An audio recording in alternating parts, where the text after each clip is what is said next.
Assalamualaikum warahmatullahi wabarakatuh. Selamat pagi dan salam sejahtera semua. Perkenalkan, nama saya Dr. Muhimatul Khoiro SSI, dosen Prodi Fisika, Fakultas Matematika dan Ilmu Pengetahuan Alam Universitas Negeri Surabaya. Hari ini saya akan melakukan kegiatan pembelajaran dengan mata kuliah optik, di mana mata kuliah optik ini merupakan mata kuliah wajib dari program studi S1 Fisika yang membahas tentang berbagai sistem optika baik secara geometris maupun fisis beserta aplikasinya. Adapun capaian pembelajaran mata kuliah ini adalah mahasiswa mampu menjelaskan dan menganalisis konsep dan aspek-aspek penting dalam proses optika geometris dan fisis beserta menerapkannya pada laser dan fiber optik. Demikian deskripsi mata kuliah yang akan dilakukan. Selamat menyaksikan. Oke, teman-teman, Assalamualaikum warahmatullahi wabarakatuh. Waalaikumsalam warahmatullahi wabarakatuh. Gimana kabarnya? Baik semua? Alhamdulillah baik. Baik. Oke. Hari ini kita mau belajar apa? Mata kuliah apa? Optik. Optik. Pertemuan keberapa? Ke-11. Ya, kita akan belajar tentang optik, yaitu difraksi di sini.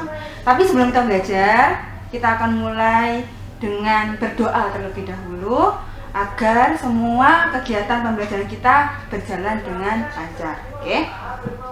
Saya awali di sini. Berdoa, mulai.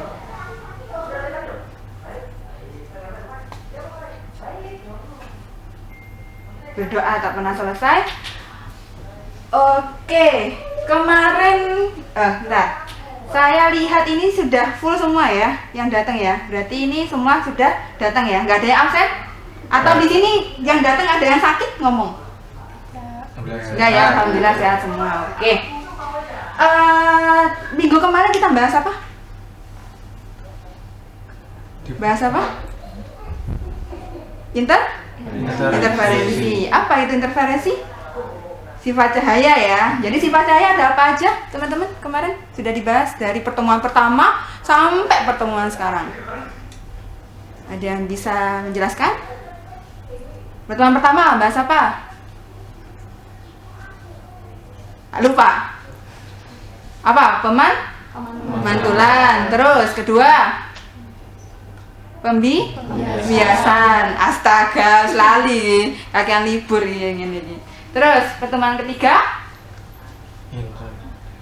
tentang cermin, lensa, ya kan? Jadi yang pertama itu optika geometri. Nah, setelah UTS kita sudah membahas tentang optika fisis.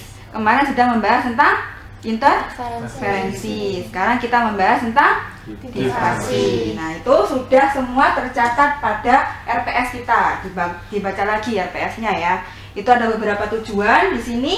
Untuk mata kuliah optik khususnya untuk difraksi ada beberapa indikator atau capaian pembelajaran, yaitu khususnya untuk menguasai optika fisis ya.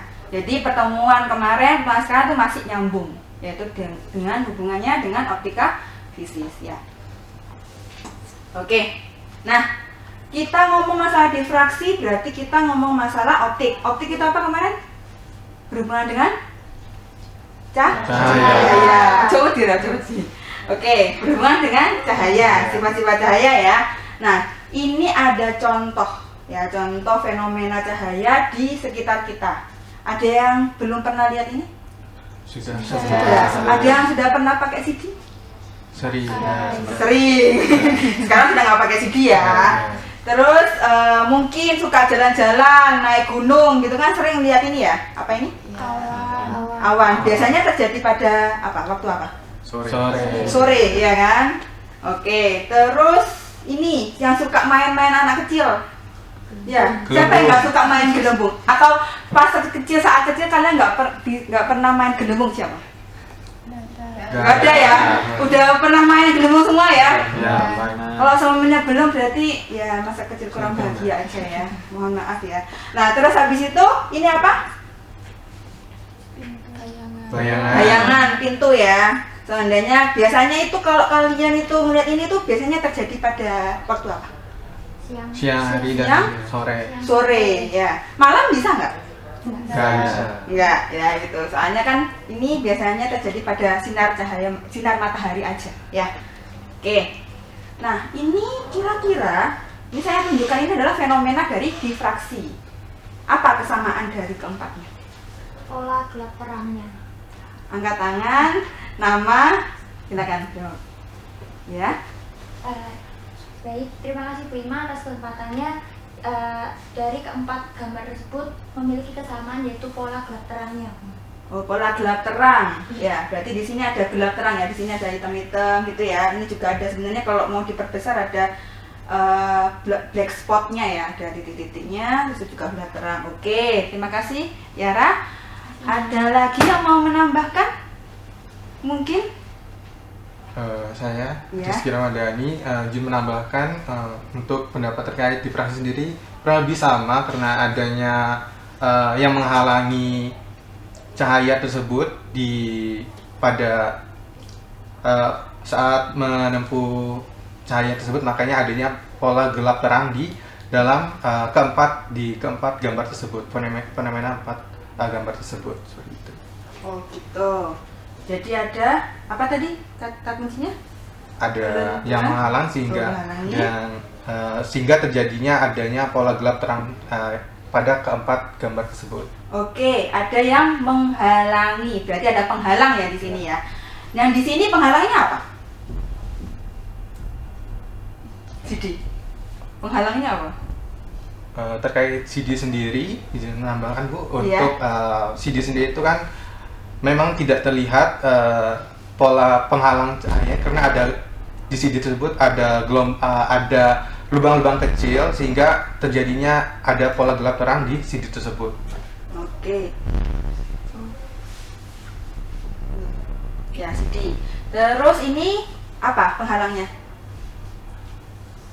Katanya penghalang. Ini tadi lubang ya, di akibat penyimpanan CD ya. Kalau ini penghalangnya? Adanya kandungan air di awan tersebut sehingga terjadinya difraksi itu. Oke, kalau ini satu aja yang ngomong. Siapa? Leni? Sama adanya ini kandungan air yang gak terlihat. Kandungan apa? Air. Embun ya, air ya. Oke. Terus ini pasti sudah tahu ya, Iya. celah pintu yang jadi penghalang. Oke. Nah, di situ berarti ada yang bisa mendefinisikan apa itu difraksi? Ayo, apa?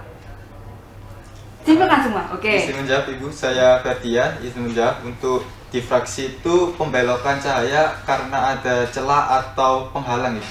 Kalau dari penjelasan dari sebelumnya. Oke, ada apa? Pembelokan cahaya akibat penghalang. Ada yang mau menambahkan? Gak ada. Ya Bu, saya Rizky Ramadhani izin menambahkan. Oke, nggak Tadi apa. izin menambahkan pendapat dari Ferdi. Tadi kan pola gelap terjadinya karena adanya pola gelap dan mengakibatkan adanya fenomena gelap terang di fenomena difraksi ini. Seperti itu. Oke, adanya berarti intinya adalah ini saya langsung lanjutkan ya. Difraksi adalah peristiwa pelenturan cahaya. Benar kata Ferdi tadi ya. Berarti pelenturan cahaya akibat adanya penghalang. Ya, itu berarti ada sifatnya harus ada penghalang. Di mana berkas itu selalu lewat pada suatu celah atau di tepi. Jadi penghalangnya itu bisa berupa tepi atau berupa celah. Kemudian difraksi ini ditemukan oleh Francisco Gaimondi pada tahun 1618 sampai 1663 yang menyatakan bahwa diperolehnya sumber cahaya pada layar akibat celah yang membentuk pola difraksi. Nah, difraksi ini bukan hanya pada cahaya. Meskipun kita ada di mata kuliah optik, ternyata difraksi ini terjadi pada semua gelombang. Ya, seperti saya bilang kemarin tentang optika fisis. Optika fisis itu adalah sifat optik sebagai gelombang. Maka gelombang-gelombang lain, misal di sini ada gelombang bunyi, itu juga terjadi difraksi. Ya. Berarti semua gelombang itu akan mengalami difraksi atau kelenturan muka gelombang. Oke. Selanjutnya kan ini sudah difraksi ya. Kemarin sudah bahas interferensi. Kira-kira apa bedanya? Ya. Izin menjawab Bu Ima, saya dan Yuda Herbianto. Kalau untuk difraksi itu terkait pelenturan gelombang cahaya yang nantinya akan melewati halangan atau rintangan, kemudian akan terjadi pola gelap atau terang. Kemudian untuk interferensi itu sendiri yaitu terkait fenomena penggabungan gelombang yang nantinya dikategorikan menjadi interferensi destruktif dan juga konstruktif. Nah, nantinya itu interferensi ini akan bergantung dengan yang namanya dari beta fase gelombangnya. Oke, terima kasih Yuda. Berarti difraksi sama interferensi terlihat dari hasilnya, gitu ya? Ya, oke. Terus ada lagi yang mau menambahkan sih bedanya? Iya? Ya, saya mau Bu izin menambahkan. Kalau tadi kan sudah dibahas ya Bu, yang gambar 4 tadi itu kan kata kunci kan celah. Jadi kalau difraksi itu dia itu memerlukan celah untuk biar terjadi difraksi, terjadi gelap terangnya itu. Karena kalau interferensi itu tidak memerlukan celah. Oke. Interferensi itu soalnya gabungan ya, berarti tidak perlu adanya celah. Pokoknya ada 2 sumber jadi 1 interferensi. Tapi kalau semuanya dikasih celah jadi 1 dikasih celah jadinya difraksi. Ada lagi? Oke. Terkait gelombangnya Ibu, kalau di interferensi itu jalur gelombangnya itu utuh. Ya. Terus kalau yang difraksi? Difraksi itu bisa tidak utuh. Oke. Jadi difraksi itu dapat mengubah jalur gelombang gitu ya. Kalau interferensi tetap. Yang penting dia itu hanya menggabungkan, tapi untuk arahnya itu sama. Jadi kalau semuanya difraksi itu bisa berbelok tergantung dari penghalangnya. Nah, dari kesimpulan tadi berarti difraksi sama interferensi di sini kira-kira dari 4 gambar ya, mana yang interferensi, mana yang difraksi, atau mana yang keduanya. Ada penghalang, ingat ada penghalang. Kira-kira mana? Ada gabungan. Gabungan itu dilihat dari apa sih? Saya Rizky Ramadhani ingin menjawab Bu. Untuk penggabungan sendiri ketika kedua cahaya yang dipisah itu menjadi satu gitu Bu. Kalau difraksi sendiri menurut saya dari gambar sisi sebelah kanan yang awan sama yang gambar pintu itu menurut saya itu adalah difraksi, fenomena difraksi. Sedangkan kalau interferensi menurut saya yang gambar CD dan juga gelombang tersebut. Ini dari gelembung CD sama gelembung, gelembung. Oke. Apa perbedaannya memang? Kalau dari mata gitu, dari kelihatan, memang benar ya. Berarti di sini difraksi, ya penghalang, ada penghalangnya kan. Tapi tadi bilang semua pada penghalang, ya kan? Oh berarti semua difraksi. Oke. Yang interferensi, apakah ini ada interferensi? Nggak ada. Ya. Kenapa? Kok bisa dilihat di situ? Karena Karena jalurnya ada celahnya. Coba dilihat dari ini, dari warnanya. Bedanya di mana?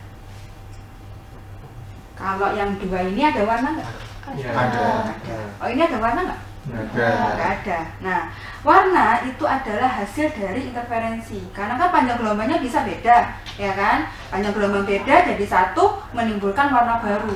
Nah, karena jalurnya beda, maka gelombang barunya beda, panjang gelombangnya beda, akhirnya warnanya beda. Makanya jadinya ada pelangi di sini. Kelihatan banget kan bedanya? Iya. Ya, oke.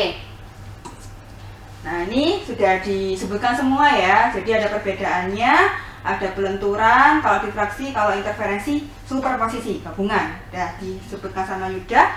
Kemudian kalau difraksi ada hambatan, kalau interferensi tidak. Ya, tadi sudah disebutkan oleh Rama. Kemudian ada jalur gelombangnya, kalau di interferensi itu tetap utuh. Kalau difraksi itu bisa menyebar. Oke, tapi ada kesamaannya. Ya, karena kan tadi kan sama tuh, 4-4-nya adalah difraksi. Maka keempat-empatnya itu memiliki pola yang sama, ya. Karena polanya itu hampir ada gelap terang gitu kan. Belum tentu apakah semua interferensi jadi warna? Enggak. Tergantung dari gabungannya, mau panjang gelombangnya sama apa beda. Kalau seandainya sama, ya tetap merah ya merah, hijau ya hijau, gitu ya. Terus habis itu semuanya itu diatur oleh prinsip superposisi dan ditemukan oleh prinsip Huygens. Ya, ini udah ada di pertemuan kedua kemarin. Oke. Nah, selanjutnya udah tahu sekarang prinsip difraksi ya. Ada beberapa teori yang perlu kalian ketahui ya. Kalau semuanya difraksi sudah belajar di SMA, difraksi apa sudah ya. Sekarang di kuliah kita sudah kayaknya upgrade ya. Untuk tahu bedanya ada beberapa macam dari difraksi. Yang pertama itu Fresnel. Di sini ini prinsipnya ya. Jadi prinsipnya dari setiap titik muka-muka gelombang yang tidak terganggu. Jadi di sini difraksi tadi sudah bilang ada penghalang. Ya, makanya di sini ada penghalang, kemudian masuk ada penghalang, jadi menyebar. Nah, arahnya beda. Ya, kalau interferensi lurus aja udah interferensi. Udah kelihatan ini. Ini contohnya ya. Dan biasanya digunakan di mana? Di laser, pandu gelombang, kayak gitu.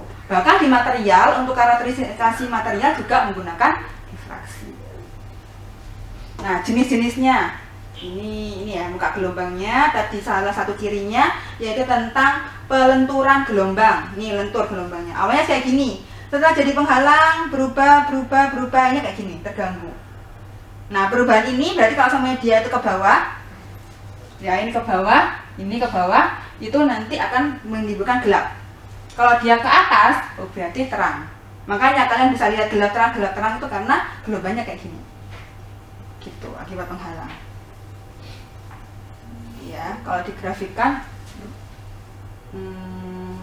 jadi yang mana ini? Ini ya.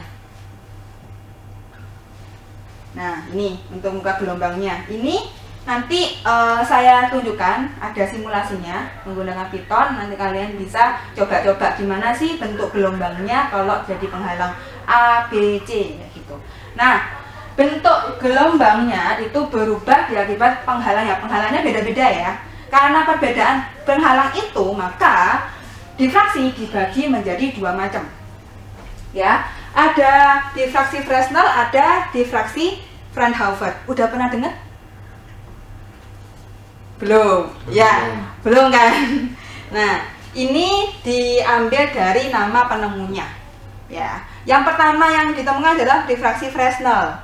Di sini perbedaannya, kalau difraksi Fresnel itu jaraknya dekat. Jadi cahaya sama layar itu dekat. Kalian nggak perlu jauh kayak gitu.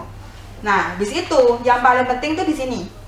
Topiknya penghalangnya. Ada penghalangnya, warnanya ada bulat, ada yang persegi, ada yang bentuk piringan, ada yang lancip.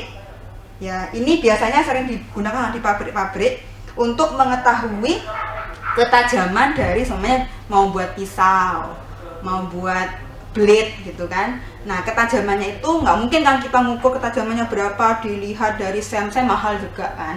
Nah, itu bisa menggunakan difraksi. Jadinya penghalang di sini menggunakan difraksi Fresnel kalau kita mau mencari ketajaman dari suatu pisau. Nah, kemudian ada difraksi Fraunhofer. Difraksi Fraunhofer ini biasanya digunakan sama kalian saat SMA kemarin. Cuma pakai celah. Celahnya ada celah tunggal, ada dua celah, ada kisi yang celahnya banyak, itu namanya difraksi Fraunhofer. Jadi bentuknya itu tetap, tapi bedanya itu di jumlah celahnya aja. Oke, paham sampai di sini? Paham. Paham ya. Karena sudah paham, sekarang saya kasih PR. 1, 2, 3, 4. Mana yang Fresnel, mana yang Fraunhofer? Kira-kira wis. Buka tangan ya kalau mau jawab ya. Fresnel mana? Tinggal nyebutkan angka doang. Tadi Fresnel apa? Bentuknya bulat, segi 4, piringan, lancip gitu ya. Mana? Kira-kira. Yang Fresnel itu saya izin jawab Rizky Ramadhani. Nomor untuk Fresnel sendiri itu saya beranggapan nomor 3. 3. Kira-kira penghalangnya apa? Penghalangnya bentuk piringan, Bu. bentuk piringan. Bisa jadi. Oke. Terus 3 sudah diambil sama Rizky. Yang 4 kira-kira apa? Siapa yang mau jawab? Fresnel apa Fraunhofer? Ayo. Saya bisa menjawab. Iya. Saya Musa Fadila menjawab bahwa nomor 4 itu menurut saya itu merupakan difraksi dari term. Fraunhofer. Iya. Yang mana? Celah berapa? Yang nomor 4. Yang 4. Iya. Kira kan banyak celah ya berarti ya. Celahnya kira-kira berapa? Dikira-kira aja. 3, 2, 5, 10, 100. Nah. Oh jadi itu, beda. Enggak pada oh ini 1, 2, 3, 4. Oh 4 bu celahnya. Enggak 1, 2 atau banyak? 1, 2 atau banyak? Tetap banyak. Iya. Oke, berarti 4 itu Fraunhofer, 3 Fresnel, 2 siapa yang mau jawab? Pertanyaannya 2 Rek. Pilihan ganda gitu misalnya. Ayo.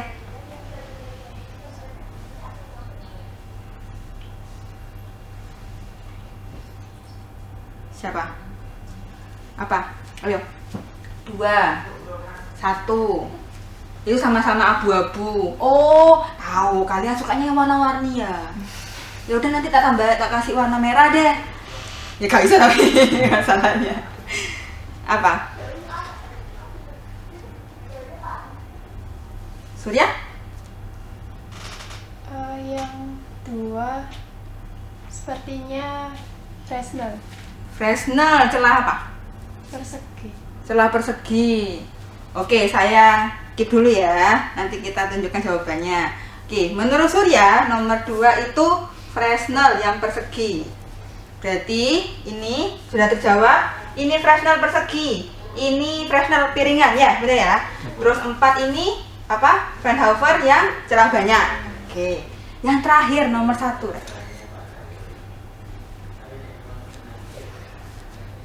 Apa? Fresnel.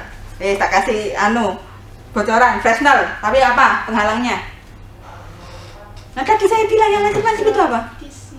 Hah? Yang lancip-lancip itu apa? Yang lancip-lancip celah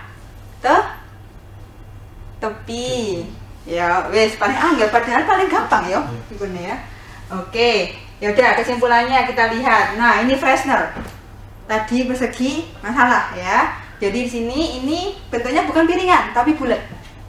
Kalau piringan tuh biasanya itu ini padat ya. Terus ini kotak. Kalau ini adalah yang tepi. Biasanya pakai pisau aja, cerat gitu. Kemudian kalau Fraunhofer ini tadi ini celah tunggal. Nah, tidak lagi ya celah tunggal. Makanya 1, makanya gede jadinya. Kalau ini kalau celah banyak sudah benar tadi bisa itu celah banyak. Ya, biasanya menggunakan kisi. Oke, biar kalian lebih nanti main-main ya. Nanti saya kasih linknya. Itu di sini saya sudah buatkan aplikasi menggunakan Python. Di sini kalian coba-coba. Di sini ada beberapa, ada Fresnel sama Fraunhofer. Ada beberapa celahnya nanti kalian coba-coba. Kemudian, nah aplikasinya di sini untuk yang ini biasanya digunakan untuk karakterisasi material ya. Ini biasanya menggunakan difraksi SRD. Pernah dengar ya SRD? Nah, untuk mengetahui banyaknya material komponen di dalam suatu material. Nah, sekarang bagi kelompok ini ada 9, berarti kita bagi 3 ya. Jadi ada kelompok 1, kelompok 2, kelompok 3. Buat apa nanti kelompoknya? Nanti kalian akan memilih. Yang kelompok 1 mau Fresnel, pokoknya nggak boleh sama ya. Kelompok 1 misal Fresnel pakai lubang bulat. Kelompok 2 misal Fresnel pakai celah persegi. Kelompok 3 mungkin misal Fraunhofer pakai celah kisi. Nah, itu kalian lakukan percobaan di rumah. Ya, ini tugasnya sudah saya upload di Sindik masing-masing, silakan dibuka ya. Nanti waktunya seminggu ya. Silakan buat video tentang eksperimen di rumah menggunakan celah-celah yang ada di sekitar kita. Misal kalian pakai pisau, pakai rambut, atau mau pinjam gila pakai kisi, monggo Ya, ada pilihan sekreatif mungkin. Yang paling kreatif nilainya akan makin baik. Oke. Nah, sudah. Sekarang refleksi. Kesimpulannya, ada yang mau menyimpulkan hari ini mendapat apa aja? Kesimpulannya apa? Sekarang belajar tentang difraksi. Apa pengertian difraksi? Difraksi lali wesan. Difraksi adalah Membelokkan. ya, Difraksi adalah peristiwa pembelokan yang diakibatkan oleh celah sempit oke, peristiwa. sehingga mengakibatkan adanya pola gelap terang. Oke, sip. Jadi membelokkan cahaya akibat celah sempit yang menyebabkan pola gelap terang. Apa aja jenisnya? Tadi baru saya. Ini mungkin? Saya izin Bu Ima, untuk jenisnya ada 2 tadi, ada Fresnel sama Fraunhofer. Oke, ya kayak gitu. Jadi nanti kalian pelajari, kalau kalian setelah bereksperimen nanti akan semakin paham apa itu pola difraksi. Oke, nah untuk refleksi tentang perkuliahan hari ini, silakan scan ini, ya, scan barcode ini, gunakan HP-nya. Nanti kalian masukkan pendapat kalian tentang perkuliahan hari ini, saran, kritik, silakan diisi di G-form yang sudah disediakan. Oke, seperti itu perkuliahan hari ini. Semoga bermanfaat dan bisa diaplikasikan di lingkungan masing-masing. Terima kasih. Wabillahi wa taufiq hidayah. Wassalamualaikum warahmatullahi wabarakatuh. Waalaikumsalam warahmatullahi wabarakatuh. Terima kasih, Bu. Terima kasih Bu Ima.